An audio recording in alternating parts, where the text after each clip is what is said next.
Option 1, use Diabetes Destroyer. Full review link in description.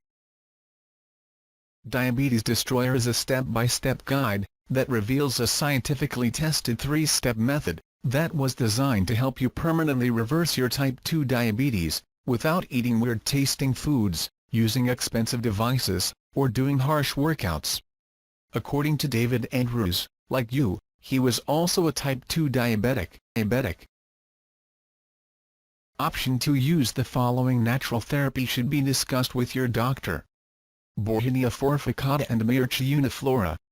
Bauhinia forficata grows in South America, and is used in Brazilian herbal cures. This plant has been referred to as vegetable insulin. Myrcea uniflora is also widely employed in South America. Studies utilizing the herbs as tea infusions suggest that their hypoglycemic effects are overrated. Coccinea indica. Coccinea indica is also known as the ivy gourd and grows wild across the Indian subcontinent. Traditionally employed in Ayurvedic remedies, the herb has been found to contain insulin mimetic properties. Significant changes in glycemic control have been reported in studies involving Coccinea indica, and experts believe that it should be studied further. Ficus carica.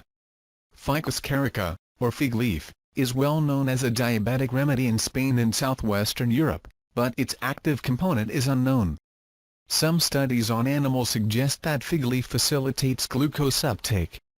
The efficacy of the plant is, however, still yet to be validated in the treatment of diabetes. Ginseng. Ginseng is a collective name for a variety of different plant species. In some studies utilizing American ginseng, decreases in fasting blood glucose were reported. Varieties include Korean ginseng, Siberian ginseng, American ginseng and Japanese ginseng. In some fields the plant, particularly the Panax species, are hailed as cure-all. As is the case with many of the herbs employed around the world in the treatment of diabetics, further long-term studies are needed to verify the efficacy of ginseng. Gymnema sylvestre.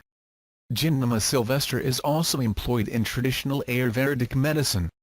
The plant grows in the tropical forests of southern and central India, and has been linked with significant blood glucose lowering. Some studies in animals have even reported regeneration of islet cells and an increase in beta cell function. Mammardika charantia. Mammardika charantia goes under a variety of names and is native to some areas of Asia, India, Africa and South America.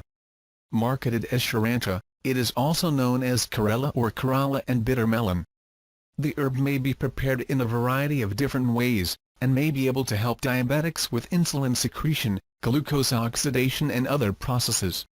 Acute effects on blood glucose levels have also been reported. Ocimum sanctum.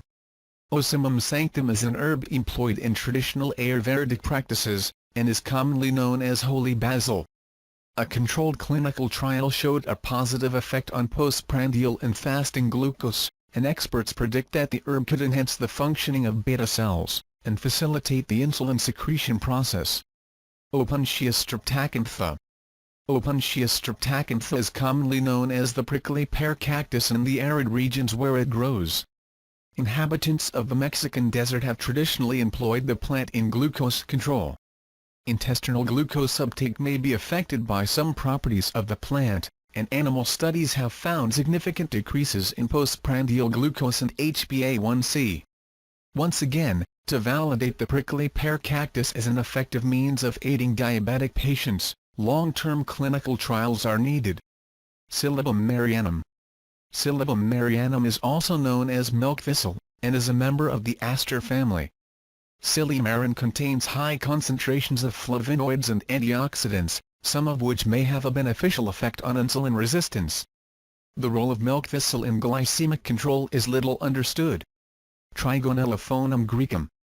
Trigonellophonum graecum is known as fenugreek and is widely grown in India, North Africa, and parts of the Mediterranean.